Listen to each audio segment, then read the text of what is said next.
রংপুরের আবু সাঈদের মাথায় কোনো রক্তক্ষরণ হয়নি, শরীরে শটগানের গুলিতে রক্তক্ষরণ হয়ে মৃত্যু হয়েছে এমন ময়নাতদন্ত রিপোর্ট 4 বার দিলেও গ্রহণ করেননি তদন্ত কর্মকর্তা। পঞ্চমবার কৌশলে শুধু রক্তক্ষরণের কারণে মৃত্যু হয়েছে এমন রিপোর্ট গ্রহণ করেন। রোববার ময়নাতদন্তকারী ডাক্তার ও প্রসিকিউশনের 18 নম্বর সাক্ষী এ সাক্ষ্য দেন। বিচারপতি গোলাম মুর্তজা মজুমদারের নেতৃত্বে 3 সদস্যের ট্রাইব্যুনালে এ সাক্ষ্য নেওয়া হয়েছে।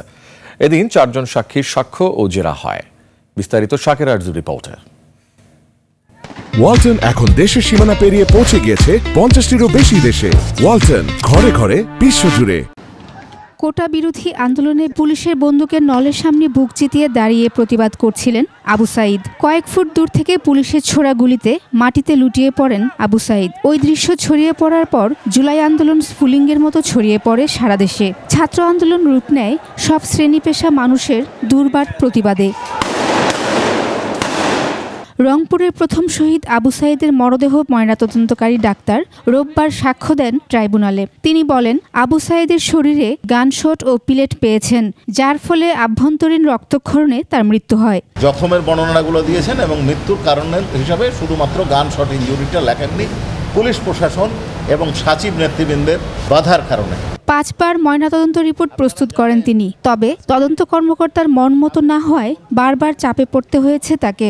অবশেষে শেষবার গ্রহণ করেন রিপোর্ট, যেখানে কৌশলে মৃত্যুর কারণ দেয়া হয় রক্তক্ষরণ। সচিব প্রধান এবং পুলিশের 2 জন কর্মকর্তার নাম উনি বলেছেন, সেইখানে উপস্থিত থাকে তার উপর চাপ প্রয়োগ করা হয় এবং বলা হয় এটা নেত্রীর চাহিদা, এইভাবেই দিতে হবে।